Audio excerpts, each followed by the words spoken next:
الحمد لله نحمده ونستعينه ونستغفره ونؤمن به ونتوكل عليه ونعوذ بالله من شرور أنفسنا ومن سيئات أعمالنا من يهده الله فلا مضل له ومن يضلله فلا هادي له ونشهد أن لا إله إلا الله وحده لا شريك له ونشهد أن سيدنا وسندنا وشفيعنا ومولانا محمدا عبده ورسوله صلى الله تعالى عليه وعلى آله وصحابه وبارك وسلم تسليما كثيرا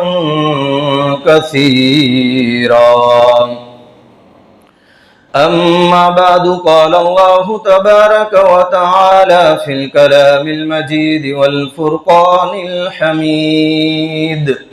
فأعوذ بالله من الشيطان الرجيم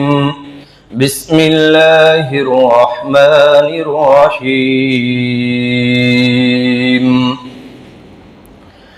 قل هل يستوي الذين يعلمون والذين لا يعلمون وقال تعالى في موضع آخر يرفع الله الذين آمنوا منكم والذين أوتوا العلم درجات وقال النبي صلى الله عليه وسلم من سلك طريقا يلتمس به علما سهل الله طرقا إلى الجنة صدق الله العظيم وصدق رسوله النبي الكريم ونحن على ذلك لمن الشاهدين والشاكرين والحمد لله رب العالمين۔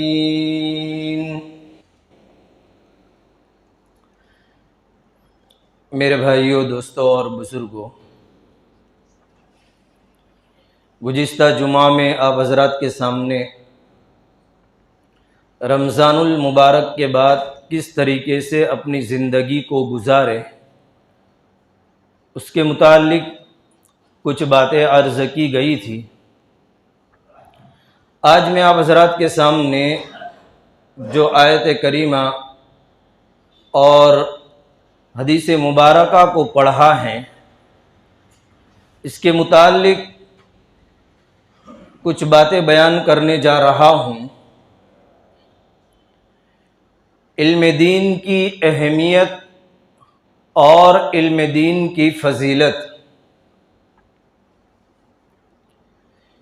کہ علم والا اور بغیر علم والا دونوں برابر نہیں ہو سکتا ہے۔ قرآن کی آیت کا ترجمہ ہے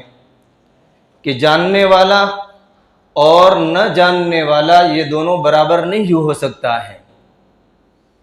جیسے ایک نابینا آدمی ہے اور ایک دیکھنے والا آدمی ہے، دونوں برابر نہیں ہو سکتے ہیں۔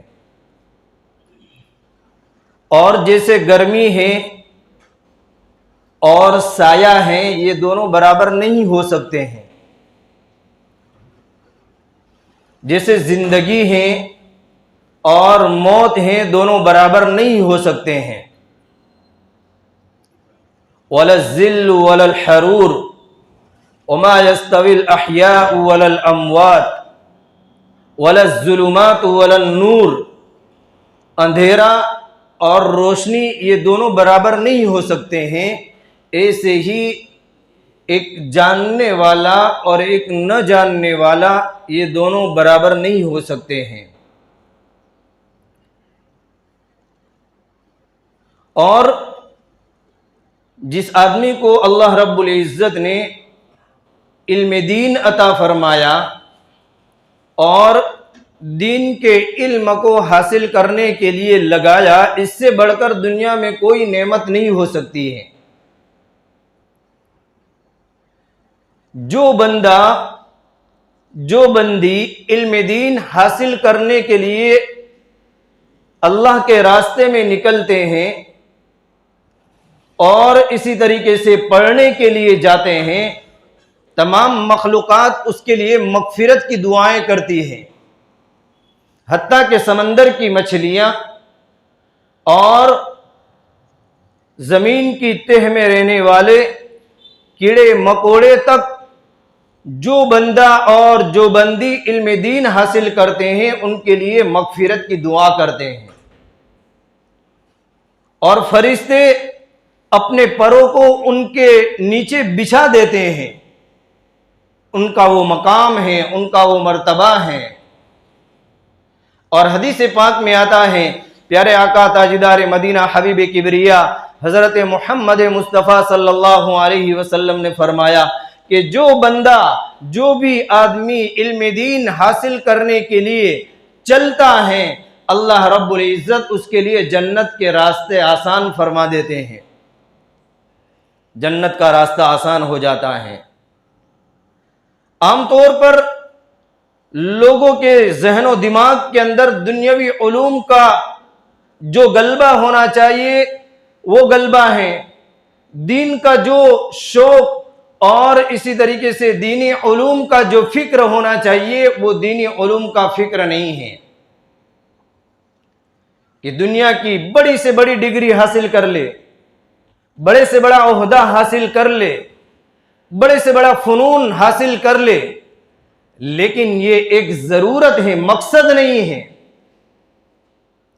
اور یہ ضرورت موت کی بارڈر کے اوپر ختم ہو جائے گی، چاہے جون سی بھی ڈگری ہو دنیاوی، چاہے جون سی بھی ڈگری ہو۔ قبر میں نہیں پوچھا جائے گا کہ انجینئرنگ کا کورس کیا تھا یا نہیں کیا تھا، ٹیچرز کا کورس کیا تھا یا نہیں کیا تھا، منع نہیں ہے ڈگریاں حاصل کرنا، لیکن یہ ایک ضرورت تک، یہ ایک حد تک، اور یہ صرف دنیاوی زندگی کے لیے ہیں۔ اخروی زندگی کے اندر کام آنے والا اگر کوئی علم ہے اور کوئی چیز ہے تو وہ دینی علوم ہے، وہ دین کا علم ہے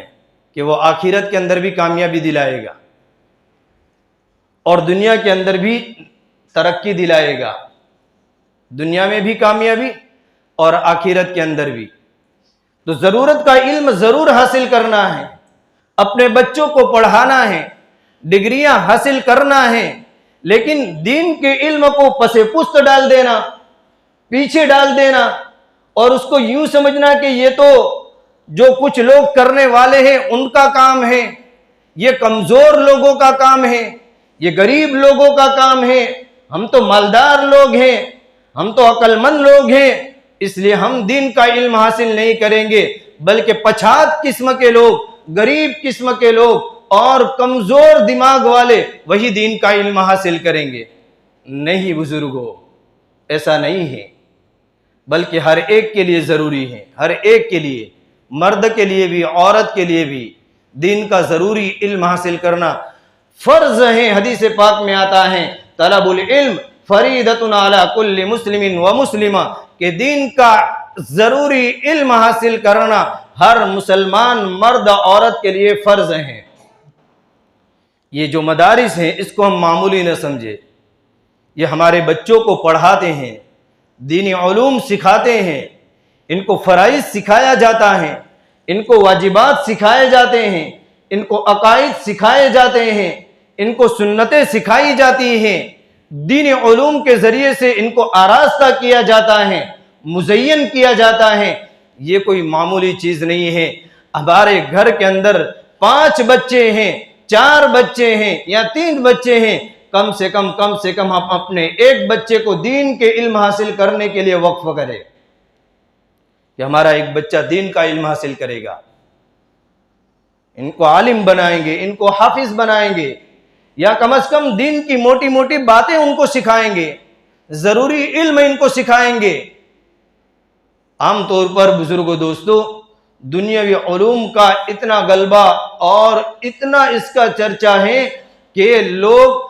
دنیاوی علوم کے لیے 10 گھنٹے دینے کے لیے تیار ہیں، لیکن دین کے علم کے لیے 2 گھنٹے دینے کے لیے تیار نہیں ہے، 2 گھنٹے دینے کے لیے تیار نہیں ہے۔ دنیاوی علوم کے لیے بالکل تیار ہو کر کے اور ہر اعتبار سے اپنے آپ کو آراستہ کر کے وقت کے اوپر پہنچیں گے، لیکن دین کے علم کو حاصل کرنے کے لیے نہیں پہنچیں گے، اور دنیاوی علوم کو حاصل کرنے کے لیے لمبی سے لمبی فیس بھی بھریں گے، لیکن دین کے علم کو حاصل کرنے کے لیے معمولی قسم کی فیس بھرنا بھی آدمی کے لیے بوجھ پڑتا ہے۔ دین کے علم کا اس کا مطلب شوق نہیں ہے، یا تو پھر اس پر یقین نہیں ہے کہ یہ مجھے نجات دلائے گا، یہ مجھے کامیابی دلائے گا، یہ میری آخرت بنوائے گا۔ اگر ایک آدمی نے دنیاوی ڈگری حاصل کر لی، بہت اچھی چیزیں، بہت مبارک چیزیں، اور اس دنیاوی علوم کے ذریعے سے اچھی سیلری مل گئی، اس کو تنخواہ مل گئی، پگار مل گئی، لیکن یہ ضروری نہیں ہے کہ اس کی اس سیلری کے اندر، اس کی اس تنخواہ کے اندر اس کی ضرورت پوری ہو جائے، اس کے اندر اس کی ضرورت پوری ہو جائے۔ اس لیے کہ مال ہوتے ہوئے بھی آدمی کی ضرورت پوری نہیں ہوتی ہے۔ عام طور پر پڑھایا کیوں نہیں جاتا ہے کہ بہت کم تنخواہ اور بہت زیادہ مجاہدہ، اور آگے چل کر کے ہمارا گھر کا کیا ہوگا، لیکن آخرت کے اندر بہت بڑا تاج پہنایا جائے گا، وہ یقین نہیں ہے، اور آخرت کے اندر مجھے جہنم سے نجات دلوائے گا، یہ یقین نہیں ہے، اور یہاں پر دنیاوی تنخواہ پگار اس پر یقین ہے، اور اگر تنخواہ اچھی سے اچھی مل گئی تو اس کے اوپر اگر ضرورت پوری ہو گئی، یہ صحیح نہیں ہے۔ آدمی کی بعض وقت مال ہوتے ہوئے بھی ضرورت پوری نہیں ہوتی۔ آدمی مال کے ذریعے سے چشمہ تو خرید سکتا ہے، لیکن بینائی نہیں خرید سکتا ہے، آنکھ کی روشنی خرید نہیں سکتا ہے۔ آدمی مال کے ذریعے سے اچھا کمرہ، اچھا مکان تو خرید سکتا ہے، اچھا بستر تو خرید سکتا ہے، لیکن میٹھی نیند نہیں خرید سکتا ہے۔ آدمی اپنے مال کے ذریعے سے بیماری کے لیے اور صحت حاصل کرنے کے لیے دوائیوں کو تو خرید سکتا ہے، لیکن صحت کو خرید نہیں سکتا ہے۔ اچھا لباس خرید سکتا ہے، لیکن جو اسلام اور دین کی وجہ سے اس کو خوبصورتی ملنے والی ہے، وہ اس کے ذریعے سے خرید نہیں سکتا ہے، مال کے ذریعے سے۔ اس لیے بزرگوں اور دوستوں، آج کی بات کا خلاصہ یہ ہے کہ دینی علم کے لیے ہم خود بھی، بڑے بھی چھوٹے بھی، دین کا جو ضروری علم ہے اس کو حاصل کرے، اور اس کو حاصل کرنے میں آر محسوس نہ کرے، شرم محسوس نہ کرے، دین کا ضروری علم حاصل کرنے میں شرم محسوس نہ کرے۔ بہت سارے کہ جن کو خاص بڑے مسائل بھی معلوم نہیں ہے، کیا وجہ ہے کہ دین کا علم حاصل نہیں کیا ہے، ناپاکی کے مسائل معلوم نہیں ہے، پاک ہونے کا طریقہ معلوم نہیں ہے، غسل میرے اوپر کب فرض ہوتا ہے وہ معلوم نہیں ہے، غسل کا طریقہ کیا ہے وہ معلوم نہیں ہے، اور غسل کر لیتا ہے، نماز پڑھ لیتا ہے تو نماز بھی نہیں ہوتی ہے، وضو بھی نہیں ہوتی ہے، اس لیے کہ غسل ہی نہیں ہوا تو وضو کہاں سے ہوگی، وضو نہیں ہوئی تو نماز کہاں سے ہوگی۔ کہ غسل کے اندر مجھے 3 فرض ادا کرنے، کلی کرنا ہے، ناک میں پانی ڈالنا ہے، میرے اوپر فرض غسل ہو گیا اور میں صرف پانی ڈال کر کے مسجد میں چلا آیا، یہ غسل کافی نہیں ہے، اس کے مسائل کو معلوم کرنا چاہیے اور اس کو حاصل کرنا چاہیے۔ ایسے تو دین کے بہت سارے بڑے مسائل ہیں۔ پھر آدمی دعا کرتا ہے تو دعا کس طریقے سے قبول ہوگی جب نماز صحیح نہیں، جب وضو صحیح نہیں، جب غسل صحیح نہیں، اور یہ سب اس لیے نہیں صحیح کہ دین کا علم حاصل نہیں کیا۔ اس لیے جماعتوں کے اندر، مدرسوں کے اندر، بڑوں کے لیے جماعتوں کے اندر آسانی کے ساتھ میں یہ سکھایا جاتا ہے، اور چھوٹوں کے لیے مدرسوں کے اندر اس چیز کو سکھایا جاتا ہے کہ بھائی میں نماز پڑھ رہا ہوں، نماز میں کتنے واجبات ہیں، کتنے فرائض ہیں، نماز کن چیزوں سے فاسد ہو جاتی ہے۔ ہم برسوں سے نماز پڑھتے ہیں لیکن معلوم نہیں کہ نماز کن چیزوں سے فاسد ہو جاتی ہیں، خبر نہیں ہے کہ نماز کن چیزوں سے فاسد ہو جاتی ہیں۔ ایک آدمی نے اپنے لڑکے کو PhD ڈاکٹری کرایا، اور جب اس آدمی کا انتقال ہوا، کتاب کے اندر خطبات ذوالفقار کے اندر یہ واقعہ لکھا ہے، پی ایچ ڈی کیا ہوا ڈاکٹر جب اس کے والد کا انتقال ہوا تو وہ زاروں قطار رونے لگا۔ مولانا ان کے والد کے جنازے کے لیے آئے، غسل دینے کے لیے آئے، کفن دفن ان کو کیا، اور وہ زاروں قطار رو رہے ہیں۔ اب نماز جنازہ کی تیاری ہے، اور زیادہ رو رہا ہے، اور زیادہ رو رہا ہے۔ مولانا نے پوچھا بھائی موت تو ہر ایک کو آنی، آپ کیوں اتنا زیادہ رو رہے ہو؟ اتنا زیادہ آپ کیوں رو رہے ہو؟ اس میں رونے کی کیا بات ہے؟ بار بار اصرار کرنے پر کہا کہ میرے ابا نے مجھے اتنی بڑی ڈگری حاصل کرنے کے لیے محنت کی اور مجھے یہاں تک پہنچایا، لیکن آج میرے ابا کی نماز جنازہ مجھے پڑھنے کے لیے طریقہ یاد نہیں ہے کہ میرے ابا کی نماز جنازہ کس طریقے سے پڑھی جاتی ہے، یہ مجھے یاد نہیں ہے۔ اس پر مجھے رونا آ رہا ہے کہ میرے پاس میں ڈگری ہے لیکن میرے باپ کی نماز جنازہ پڑھنے کا طریقہ مجھے معلوم نہیں ہے۔ تو ایسا علم کس کام کا کہ ایک اپنے باپ کی نماز جنازہ نہ پڑھ سکے؟ اس پر میں رو رہا ہوں۔ اور بزرگوں، بہت سارے لوگ ہیں بڑی بڑی عہدے کے اوپر فائز ہیں، 80,000 تنخواہ ہیں، لاکھ روپے کی تنخواہ ہیں، لیکن اس کی ضرورت پوری نہیں ہوتی۔ مہینہ پورا ہوتا ہے تو سامنے قرضہ بڑھ جاتا ہے۔ کیوں؟ کہ صرف دنیا ہی کو ترجیح دی اور دین کے لیے اپنے آپ کو کچھ بھی تیار نہیں کیا، آخرت کی کوئی فکر نہیں کی۔ دنیاوی علوم کو حاصل ضرور کرنا ہے لیکن دین کے علم کو پیچھے نہیں کرنا ہے کہ ہمیں دین کی موٹی موٹی باتیں معلوم ہو، فرائض معلوم ہو، واجبات معلوم ہو، ہمارا کلمہ صحیح ہو، ہماری نماز صحیح ہو، ہمارا غسل صحیح ہو، ہم روزہ رکھ رہے ہیں تو روزہ رکھنا کا طریقہ صحیح ہو، ہم زکوٰۃ دے رہے ہیں تو زکوٰۃ دینے کا طریقہ صحیح ہو، اور ہم حج کر رہے ہیں تو حج کا طریقہ معلوم ہو۔ ایک آدمی 4 لاکھ روپیہ خرچ کر کے 6 لاکھ روپیہ خرچ کر کے حج کرتا ہے لیکن کچھ معلوم نہیں، دیکھا دیکھی حج کر کے آ جاتا ہے، تو اس کا حج اللہ کے وہاں قبول نہیں ہوتا ہے، اللہ کے وہاں قبول نہیں ہوتا۔ ایسے ہزاروں لوگ جاتے ہیں، اس لیے حج میں جانے والوں کو جوڑا جاتا ہے اور حج کی ضروری باتیں ان کو سکھائی جاتی ہیں۔ جیسے ہمارے مانگرول کے اندر بھی حاجیوں کا جوڑ ہوتا ہے، ہر جمعہ کے دن عشاء کی نماز کے بعد مکہ مسجد کے اندر جوڑ ہوتا ہے حج میں جانے والوں کو کہ حج میں جا کے کیا کرنا ہے۔ خالی ایسا نہیں کہ لوگ وہاں پر کعبہ کا چکر لگا رہے ہیں تو ہم بھی کعبہ کا چکر لگا کر کے آ جائے، طواف کر کے آ جائے، صرف ایسا نہیں ہے،